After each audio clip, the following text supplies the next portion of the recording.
ദൈവം ഉണ്ടോ എന്ന് ഒരിക്കലെങ്കിലും ചിന്തിച്ചിട്ടില്ലാത്ത ആരും തന്നെ ഉണ്ടാവില്ല. എന്നാൽ അതിന് വ്യക്തമായ ഒരു ഉത്തരം ആർക്കും കിട്ടുന്നില്ലെങ്കിലും ചിലർ ദൈവവിശ്വാസിയായും മറ്റു ചിലർ യുക്തിവാദികളായും ജീവിക്കുന്നു. യുക്തിവാദികളിൽ തന്നെ നിരീശ്വരവാദികളായി ദൈവവിശ്വാസത്തെ എതിർക്കുന്നവർ ഒരു ഭാഗത്തുണ്ട്. വിശ്വാസികളിൽ യുക്തിവാദത്തെ എതിർക്കുന്ന തീവ്ര വിശ്വാസികൾ എതിർഭാഗത്തും. യുക്തിവാദത്തെയും വിശ്വാസത്തെയും തീവ്രവാദത്തെയും സംബന്ധിച്ച് ഒരുപാട് നല്ല സിനിമകൾ മലയാളത്തിൽ ഇറങ്ങിയിട്ടുണ്ട്.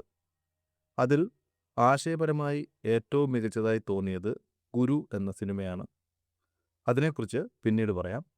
മറ്റൊരു മികച്ച സിനിമയാണ് ജയരാജ് സംവിധാനം ചെയ്ത പൈതൃകം എന്ന ചിത്രം. സുരേഷ് ഗോപിയും നരേന്ദ്രപ്രസാദും തകർത്തഭിനയിച്ച സിനിമ.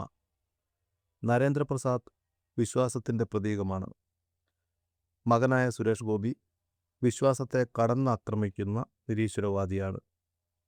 വിശ്വാസങ്ങൾ, പാരമ്പര്യങ്ങൾ എല്ലാം തെറ്റാണ് എന്ന് തെളിയിക്കാൻ വെമ്പൽ കൊള്ളുന്ന ഒരു യുക്തിവാദി. എന്നാൽ ക്ലൈമാക്സിൽ തൻ്റെ യുക്തിവാദത്തിൻ്റെ കോട്ട തകർന്ന് തരിപ്പണമാകുന്ന കാഴ്ചയിൽ അയാൾ തകർന്നു പോകുന്നു. പിന്നീട് വിശ്വാസത്തിൻ്റെ വഴിയെ തിരിച്ചു പോകുന്ന അയാൾ തൻ്റെ പൈതൃകം കാത്തു സൂക്ഷിക്കുന്നതാണ് കഥ. ഈ സിനിമ വിശ്വാസമാണോ യുക്തിവാദമാണോ ശരിയെന്ന് പറഞ്ഞു വയ്ക്കുന്നില്ല. അത് പ്രേക്ഷകർക്ക് വിടുന്നു. എന്നാൽ ഏതു യുക്തിവാദിയിലും ഒരു വികാരങ്ങളുള്ള മനുഷ്യനുണ്ടെന്നും അയാൾ എത്ര ദുർബലനാണെന്നും സിനിമ നമുക്ക് കാണിച്ചു തരുന്നു. സിനിമയിൽ നിന്നും എനിക്ക് തോന്നിയത് വിശ്വാസവും യുക്തിവാദവും ഒരാളുടെ വ്യക്തിപരമായ ചോയ്സാണ് എന്നതാണ്.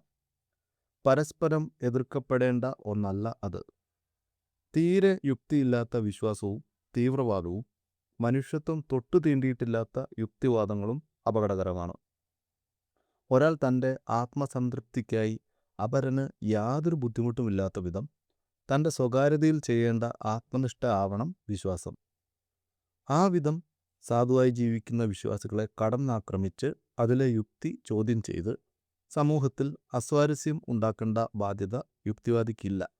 പകരം സ്വന്തം യുക്തി സ്വജീവിതത്തിൽ പ്രാവർത്തികമാക്കുവാനും സമൂഹത്തിന് അപകടകരങ്ങളായ ദുരാചാരങ്ങളെ യുക്തിസഹമായി എതിർക്കുവാനും മാത്രമാണ് യുക്തിവാദം.